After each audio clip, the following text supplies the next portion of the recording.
அனைவருக்கும் வணக்கம். Welcome back to Prema's passion. இன்றைக்கி நம்ம சேனலில் குக் வித் கோமாளியில் கிட்ஸ் ரவுண்டில் அக்ஷய் கமல் பண்ண சூரோஸ் ரெசிபி எப்படி பண்ணுறது தான் பார்க்க போகிறோம்.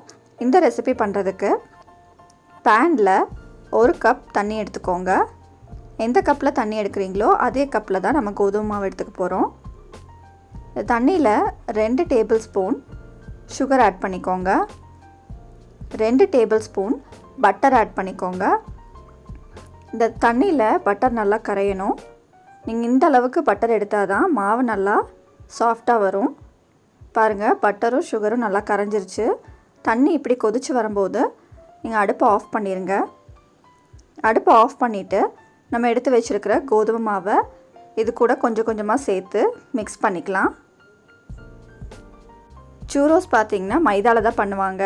இது கிட்ஸ் ரவுண்டுங்கிறங்காட்டி கோதுமை மாவில் பண்ணியிருந்தாங்க. ரொம்பவே நல்லா இருந்தது. நீங்களும் கண்டிப்பாக வீட்டில் குழந்தைங்க இருந்தாங்கன்னா இந்த ரெசிபியை ட்ரை பண்ணி பாருங்கள்.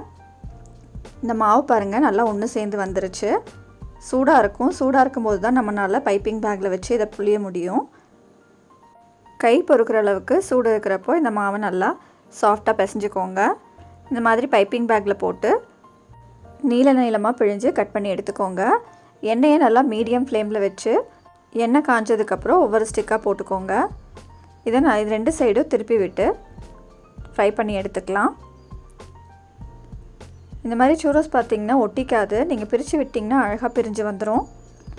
நல்லா கோல்டன் ப்ரௌன் கலர் ஆனதுக்கப்புறம் எடுத்துக்கலாம்.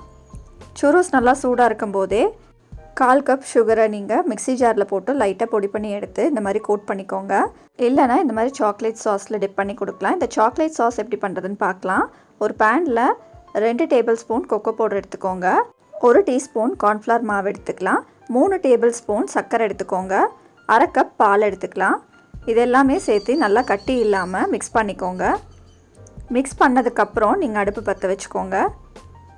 அடுப்பு பற்ற வச்சுட்டு இந்த மிக்சர் நல்லா கெட்டியாகிற வரைக்கும் நம்ம ஸ்டிர் பண்ணி கொடுத்துக்கலாம். பாருங்கள், நம்மளோட சாக்லேட் சிரப் ரெடி ஆகிடுச்சு.